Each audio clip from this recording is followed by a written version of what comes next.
That was it.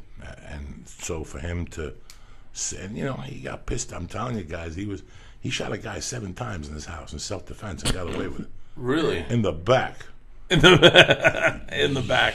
It's fucking amazing. This guy's the real deal. And he always was. So when my mother died, he kept saying, you're going to move in with me. But he was torture on his kids. He made you pay rent. Even in the fucking, 6th grade, you were paying rent. You had to have a job. He got you a job. When you came home on Fridays, he waited for you in his office. And you had to give him, let's say you got $60. You had to give him $15 for the house. You had to give him $5 for the bank account, $5 for the Christmas club. You were left with $7 out of the 60. You're like, what the fuck? Yeah. He gave you $1 a day. He's like, you can live off $1 a day. I did it for years when I came from this country. So I couldn't live with that. I came from a loose house. I came from a house that had fucking, loose curfew. If I had $50 in my pocket, my mom didn't ask where I got the money. There'd be bikes in the garage. Whose bikes are those? Bert just left them over here.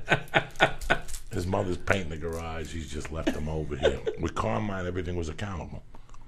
You had to be accountable for everything. I couldn't do that. I can't do it now. I can never do that. Do you ever think of what would have happened if you had moved in with him? I don't know what would have happened. You probably would have been a lawyer. No, I would have been a dirty cop by now. You think so? Would have got thrown off the force. It would have been. I bet if you had moved in with him, you would have ended up finding the path of least resistance, because he made things so tough just to be around him. I bet you would have found something. You would have found something like a dirty cop. Like you would have gotten in on the thing, and then you would have done it your way. It would have been interesting. I always think about the butterfly effect all the time. Like if you took that one option and you did the other thing, I think about that constantly. Like when Isla broke her. Remember I told you when Isla the first time she broke her teeth, I was obsessed at the fact that I knew she shouldn't do that, but I didn't want to be the overbearing parent that told her not to do it because my wife's that way. My wife's like, let her do it. You got to eat a pound of dirt. And I was like, these kids are too big. They're playing too rough. But I didn't want to be a pussy parent. So I was like, fuck it. And then I just thought, if I could just step back and I kept thinking, why can't I just go back in time? Like, I'm fucking obsessed with that. Yeah. You ever watch Taken? It was on TV today. that Liam Neeson movie. Yeah. And I just, because the ex-wife is so mean to him, and then it happens. And I was like, oh, I couldn't even imagine having a daughter. Like, I almost don't want a daughter just because I don't want to think about that stuff. And you guys have 4 daughters. So I can't even imagine. Like, luckily you have a while, Joey. But Bert, your girls are coming up to close in a few years. They're going to start dating. And fucking Georgia's an adult almost. I mean, she's like Leanne's size. She shares shoes with her. I saw her the other day. I've been gone for a month. I saw her the other day, and I just was like, holy shit, man, she's so big. I don't even recognize her. And she, talks to you and, says, grown-up girl stuff. Fucking How old is she now? She's 10, but she's LA, they grow up fast. She's in 5th grade. She said to me, I got no one to look up to at this school because it's up to 5th grade. She goes, I got no one to look up to. She goes, it was fun when I was a little kid. Now I feel like responsibility. I was like, you're not supposed to talk like that. You're supposed to say, let's play Monster High Dolls or some shit. But yeah, I'm freaking out about it. I told you, want to hear something crazy? When I took the life insurance exam, you take one over the phone, and the kid answers the phone, and he goes, I'm going to walk you through all the questions.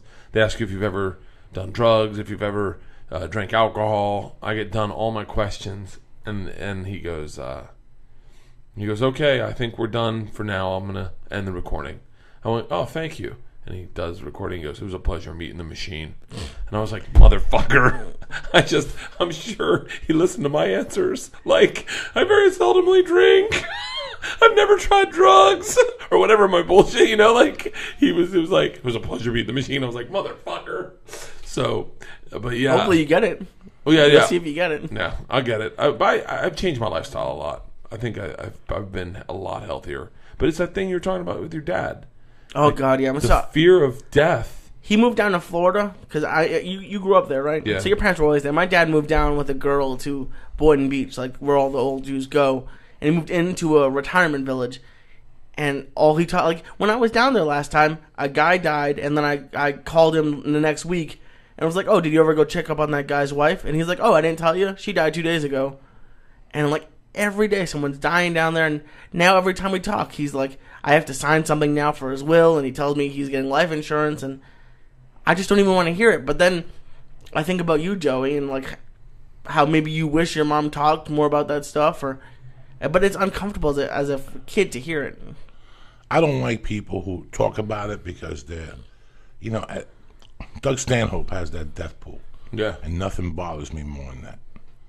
Because you don't know, you're mucking around in death. Yeah. As a kid, when I'm Spanish and I'm Cuban, and in my house there was 1,000 things you could not do. You couldn't go to my mother couldn't go, hey man, I just saw a guy get stabbed in the neck. Don't ever fucking point at yourself. My mother would never say cancer in the house. Yeah. You couldn't say cancer in my house. You just didn't want to fucking put it out there. That's something that we just didn't discuss, people saying I'm going to prepare a will or something. You just avoid that shit. You keep it to yourself. You do what the fuck you have to do. But I just don't like the muckery. But after what happened to me, and we had this conversation with Felicia one day. Yeah. We had this conversation. I go, you know what? When you have kids, you have to live every day like it's going to be your last day. And you have to prepare them like it's going to be. And if not, they're prepared anyway. If not, they're fucking prepared anyway, But we were talking before the podcast started about death. And how, the other day I wrote a joke, when you hit 50, I don't know if it was a joke or it was funny, but, when you hit 50, you're concerned about your health. Especially if you've been running on luck for all these years. Like there's people that have been eating carrots since they were 10, that they've been running since they were 10, and they have a heart attack at 52. Then there's Keith Richards. Then there's Ozzy Osbourne. Yeah. Then there's the singer from Motorhead, Lemmy. Yeah. And there's 1,000 other people, but it contributes to genes. It contributes to 1,000 things. To me, like I said on the podcast the other day, God, when they make you, they give you 1,000 whatever heartbeats. How you reach them is up to you. I tore through some You know nights. what I'm saying? If St. Peter goes, so what is that, God? How many heartbeats is that? He'll live to 82. But if he doesn't discover cocaine, if he discovers cocaine, he'll live at 48, 47, So I always thought it was fucking heartbeats. But death is something, every time I wake up now, whenever you talk to Carmine, you go, Carmine, how you doing today? He's like, God gave me another day. You open your eyes, you give God thanks. He gave you another day. But he's 76.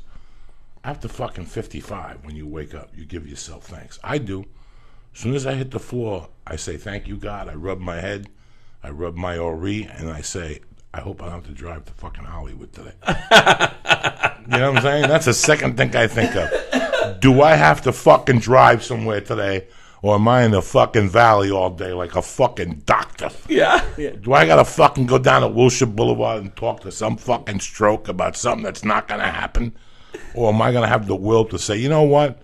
Fuck you. You can tell me whatever you got to tell me over the fucking phone, all right? Yeah. I got to go down there and listen to fucking 3 Gentiles talk about shit that ain't going to happen anyway. At 4 o'clock. Fuck you. Whatever, I'm to 11. Oh.